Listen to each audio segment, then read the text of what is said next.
All right. Well, welcome everyone. I'm Tracy Evans, and I'm excited to be here for another Dreamwinds Grad Spotlight. Our purpose of these is really to highlight our graduates and what they're doing with their EAL certification and training that they took with us, and really to share with you what a real look of what this work can look like and what it can become for you as you consider a career in EAL or are thinking about those types of opportunities. So today I am excited to be joined by Lee Williams from Spur'n Up Hope. Thank you so much for being here, Lee. Just to start, can you briefly introduce yourself and tell us where you're joining us from? Sure. My name is Lee Williams. I'm from Amelia, Virginia, which is about 40 minutes outside of Richmond, Virginia, southwest of Richmond, Virginia. Um, we have a nonprofit by the name of Spur'n Up Hope, where we do our work with our horses and utilize our Dreamwinds certification. Wonderful. And who do you serve? What groups are you working with at Spurn Up Hope? So we primarily serve at-risk youth, so kids that have had trauma, kids that are in the system, kids that are at treatment centers. We work with adults in recovery programs, and we work with veterans. Love it. Beautiful. Excellent. So I just have a few questions for you just to dive into kind of where you were before and where you're going now with your business. So before you did the certification, what did life look like for you? What first drew you to this work? What brought you to EAL? Well, I think the biggest thing that drew me to working with the horses, when I first got drawn to all this, there was no such thing as EAL.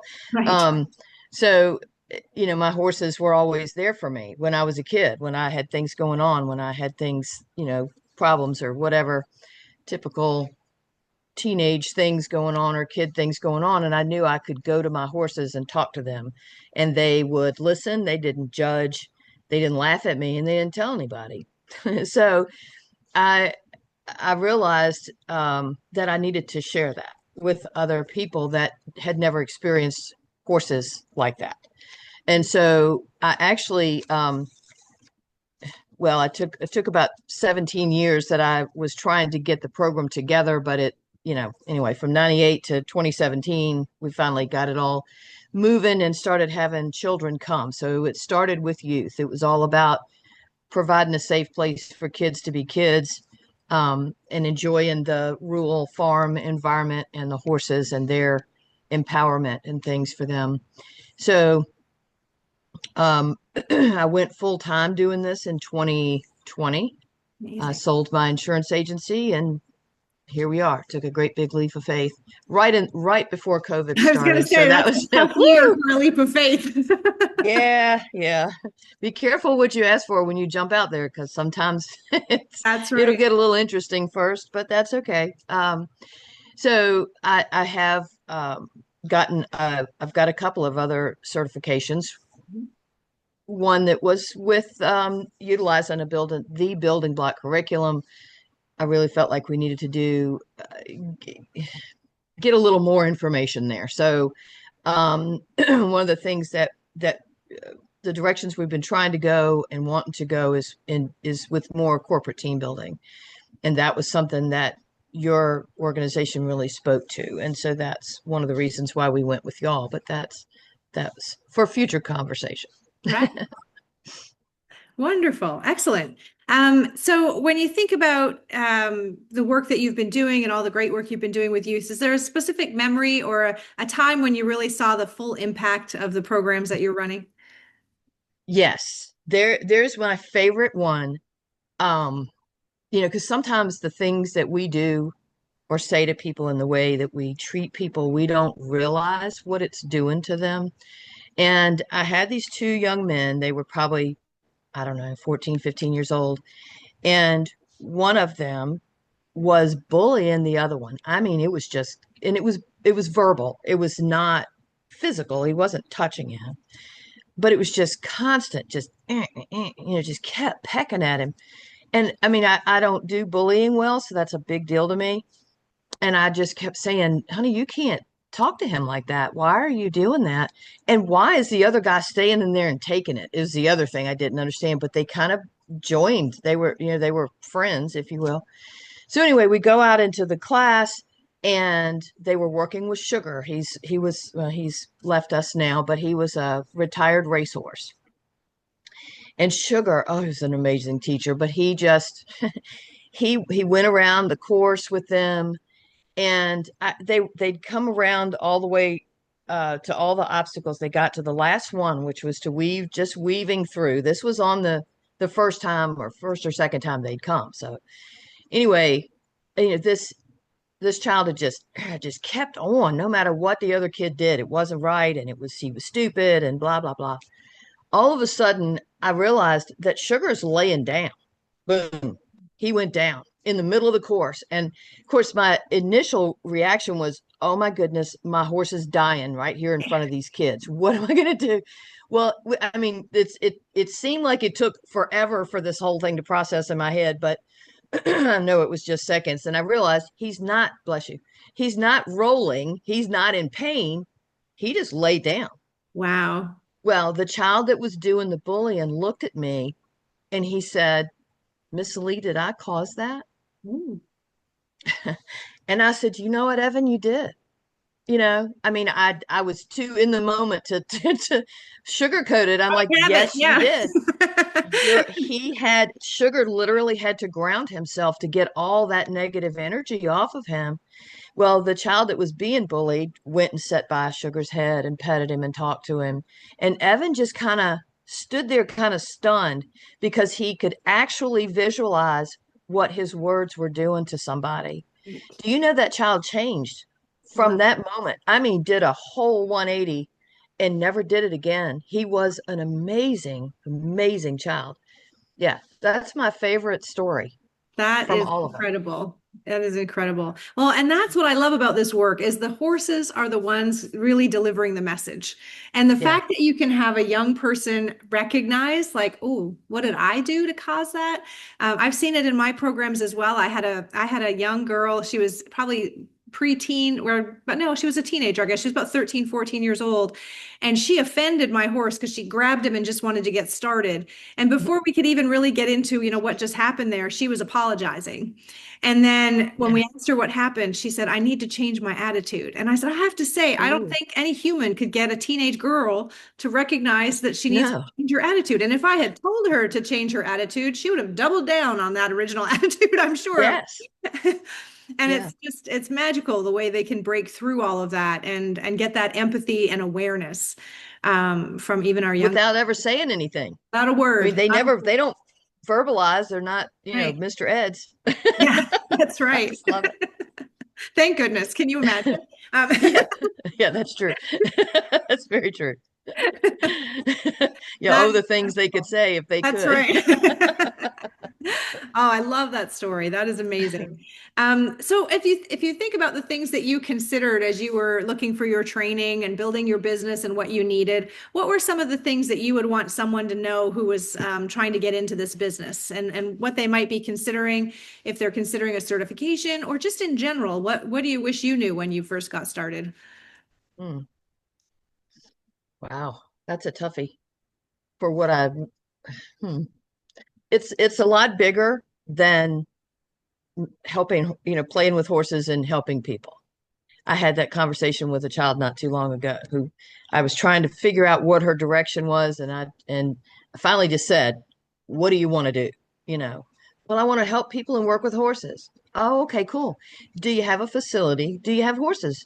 Can you afford the insurance? How are you going to get your clients? There was so much more Absolutely. involved. I guess the first thing is figuring out who you want to work with. Yeah. You know, who is it that makes your heart happy when you help them. Um, and so what I looked for in a certification, because I looked at all of the other Mhm. ones that you hear about. I'm not even going to Yeah, mention yeah. the names. Fair enough. Um, and of course, this was 6 years ago, or 7, 8 years ago.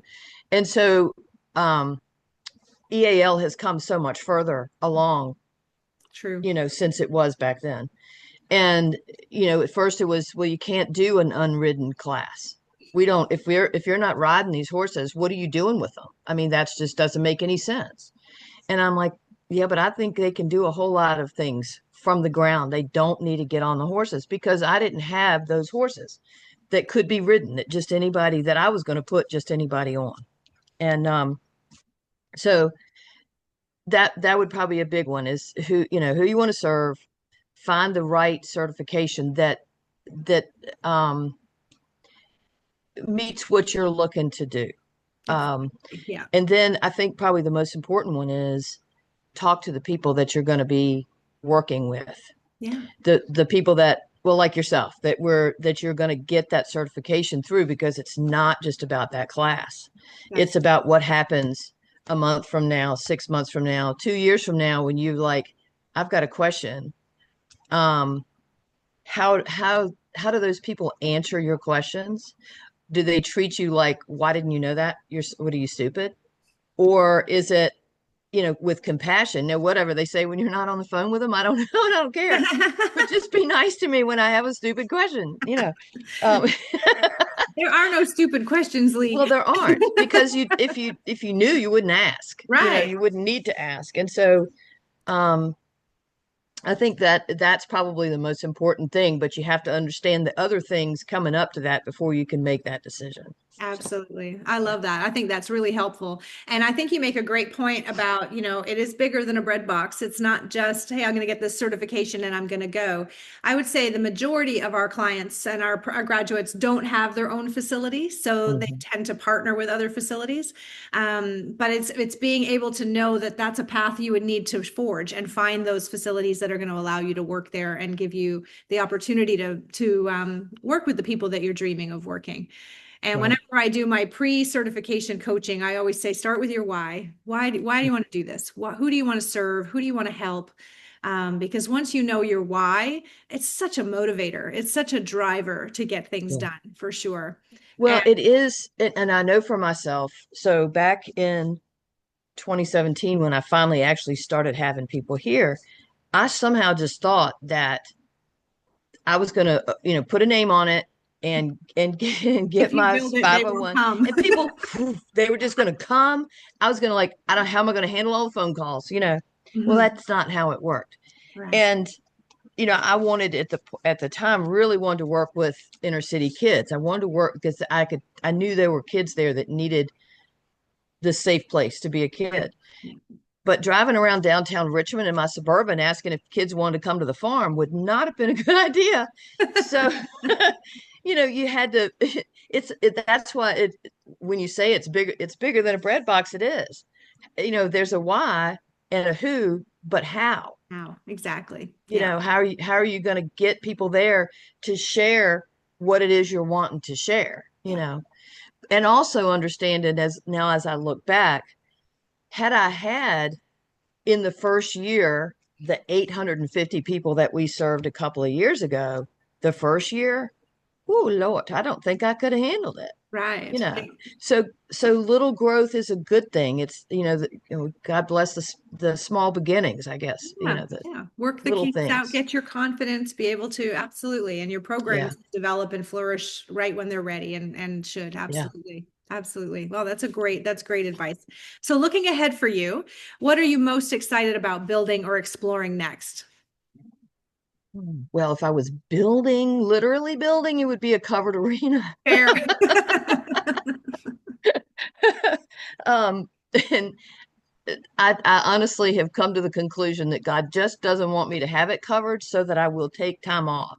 Because There you go. yes, if it was enclosed and covered like I want it with heat and cool and all the Right. things, I would never take any time off. And we all needed some respite. And this is Absolutely. it. Yeah. Um, Time of so year.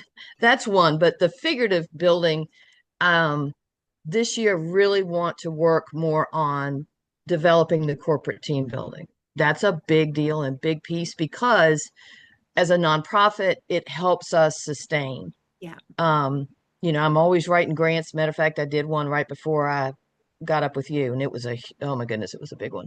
Not money wise, but just Right. information wise. Admin. Yeah. And I'm loving it. I'm having fun with that, but I'd love to not have to. Right. And corporate team building would help us fix that. But because we have our youth organizations that have already signed up, they've re-signed their contracts and we're all good. Um, the adults in recovery, those will come. We've got a couple that we're working with. The veterans, we don't charge for anyway. So whenever we can work them in, we do.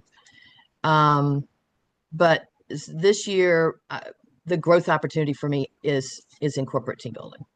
Wonderful. Well, and I am here to help you with that. I'm working on the growing of the team building stuff down here in the South as well. So I can share some of my strategies that are going into 2026 and what worked last year.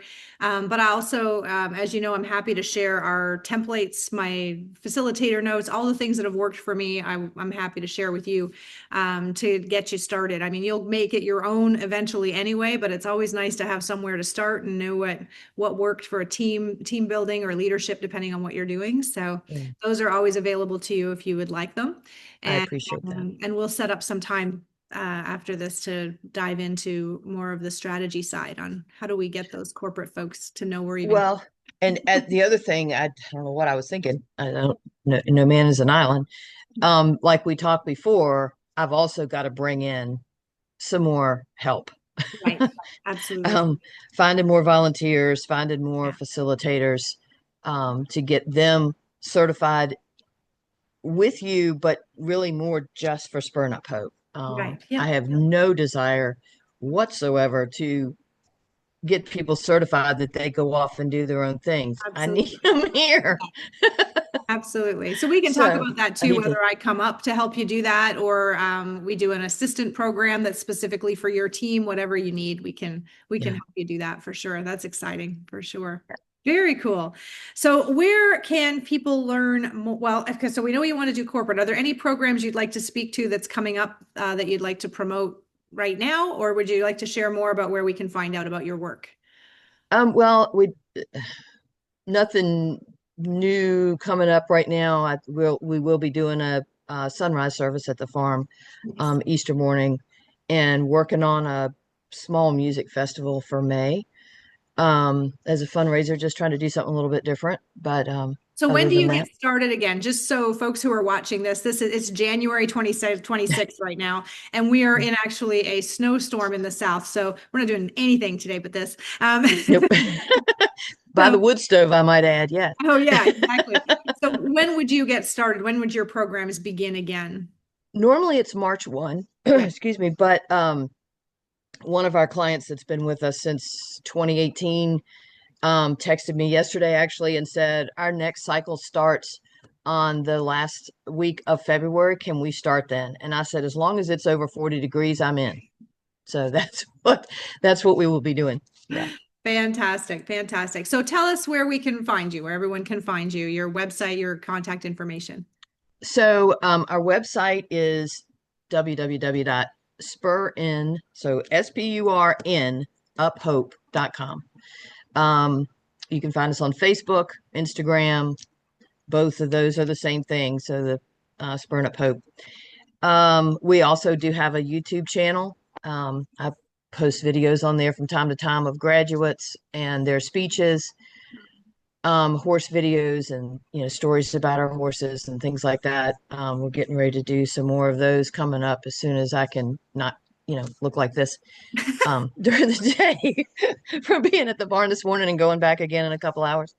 Yeah, so that's where you can find us. Wonderful. And you'll see that at the end of this video with the contact information for everybody who's watching. Well, thank you so much, Lee. That was such a great overview. I'm so excited for what you're doing and what you have to come, and really appreciate you taking the time today. Well, thank you for the opportunity. My pleasure. You stay warm. All righty. Thank you.